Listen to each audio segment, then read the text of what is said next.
in love with you. You got me down again.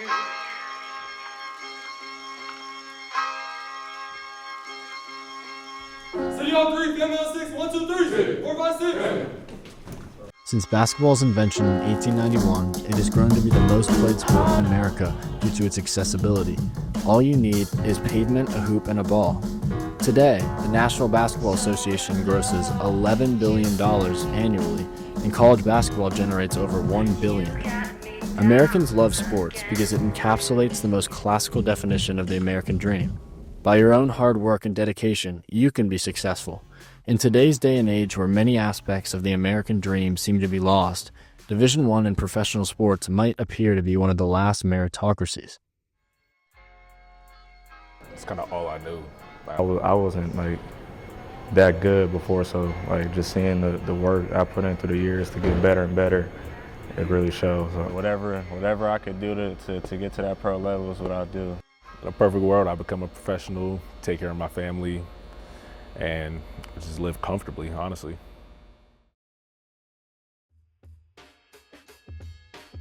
Balancing basically life and basketball gets kind of tough because we're here shooting at 7 a.m., then we got to lift at 8, and we're back here for film and then practice, and then I coach kids later in the day, so that gets kind of tough, but it's kind of rewarding because you get to develop yourself as a person, as a player at the same time. It is difficult sometimes. You gotta make some sacrifices. You can't hang out with your friends a lot of the time. You can't do stuff that people would say is fun, go to parties. I don't do none of that. So I'd say you gotta sacrifice a lot of stuff.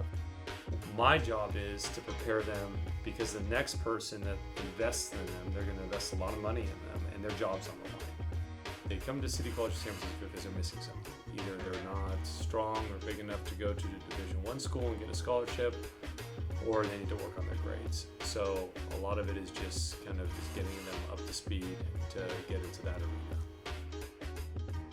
One is the identification of talent. If they're talented enough to play in your program, if they, skill-wise fit what you need.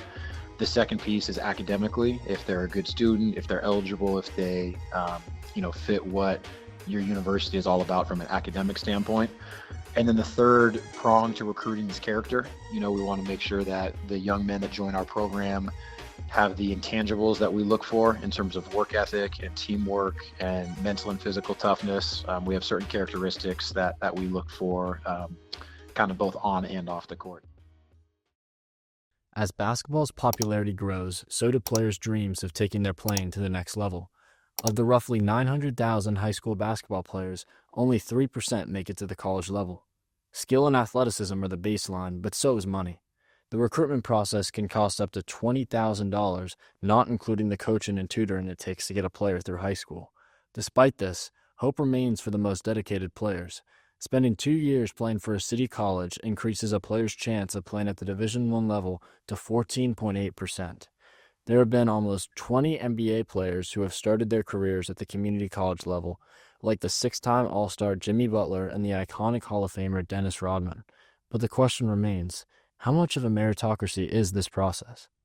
You got to work twice as hard as anyone else because you really got it's harder life for you to come out here than for them to have this as a reality for them. You really try to chase something. When you're not in a position that you are, but even though you work so hard and you don't get it, you just tend to give up, and you got to tear yourself in your mind just to keep going. There's only so many scholarships per team, so there's probably only about 10 per school. And then the politics side, even though I may be better than that person, his parents know more people. So obviously in basketball, trying to do this, you have to know a lot of people to get where you want to go. Especially in college athletics, having connections to college coaches or having connections to specific coaches that are well connected can really help you play at the next level, because as things change and as the world of college athletics is changing and adjusting, knowing the right people goes a long way. Coach LeBaugh is a great example. I think, players that are connected to Coach LeBaugh I will automatically give a much harder, stronger look at than just a random player that emails me or tries to reach out.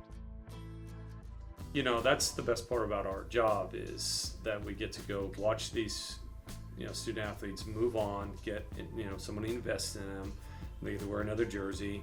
A lot of the foreign players that we have, we ask them to come back in and tell their story to, the student athletes that we have right now in uniform, because that really helps them out, that guy was in my position and he made it.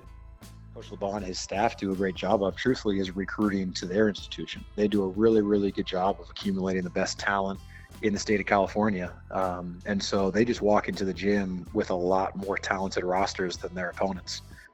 Once you have a program built like City College of San Francisco, and they've been good for a really long time, as players are graduating from high school and they say, okay, I want to go play at the junior college level, the gold standard program at the junior college level is City College of San Francisco. And I wanted to continue playing. I didn't have really many other options, and no other option was better than coming here. So after a couple conversations with them, I was like, yeah, let's go.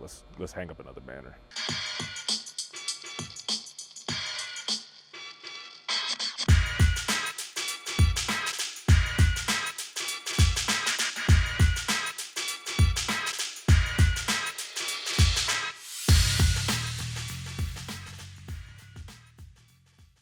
There's always going to be adversity. There's always going to be highs and lows. So you have to have true, intrinsic motivation for becoming the best that you're capable of becoming, in your given sport. And that's hard. Not all student athletes are wired that way. And so, being motivated, again, to just be the best version of yourself every day, I think is key and is not all that common.